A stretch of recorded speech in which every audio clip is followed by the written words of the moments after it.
Good morning, Mark Soderberg with ADM Investor Services with your morning ag market update. Happy Friday to all.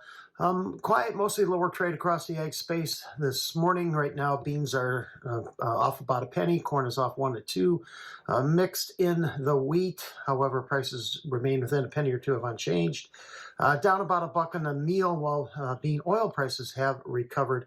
They're up about 35 points. At the moment, spot beans, they're down about 20 cents for the week as there has been no additional flash sales announced to China. Despite indications from cash traders, there have been some deals made. Favorable weather forecasts in South America have also weighed on prices. China did finally show up as a buyer this week of 232,000 tons in yesterday's export sales report, which was from the week ended October 30th. Sales to China will need to reach nearly 700,000 tons or 25 million bushels per week through the end of February in order to reach the 12 million metric tons in purchases as outlined recently by U.S. Treasury Secretary Bessent. We'll see if we have any further announced sales at 8 a.m. this morning. The U.S. Ag Attaché did leave the Chinese soybean import forecast unchanged at 106 million metric tons for the 25-26 marketing year, and that is below the official USDA forecast in the November WASDE, that at 112 million metric tons. As expected, the EU formally postponed their deforestation regulation that for another year, which would have required buyers to show commodities that they import were not harvested on cropland that was deforested after 2020. This afternoon, CFTC report is going to show traders positioning as of October 31st.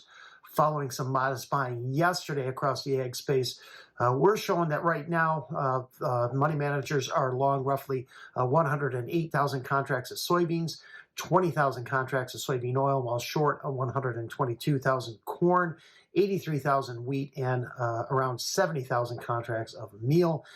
Reuters survey shows that for next Tuesday's WASDE report, traders expect U.S. corn ending stocks to slip 30 million bushels to 2.124 billion. We're looking for a 50 million bushel cut.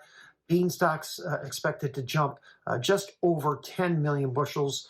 Our forecast is for a 20 million bushel increase, while wheat stocks, they're expected to slip about 10 million bushels. We expect no change there. Globally, I would not expect much change either in corn or particularly corn or soybean stocks, as we are still fairly early in the South American growing cycle. Look for higher wheat stocks, however, with the higher production coming from Canada and Argentina and possibly Australia.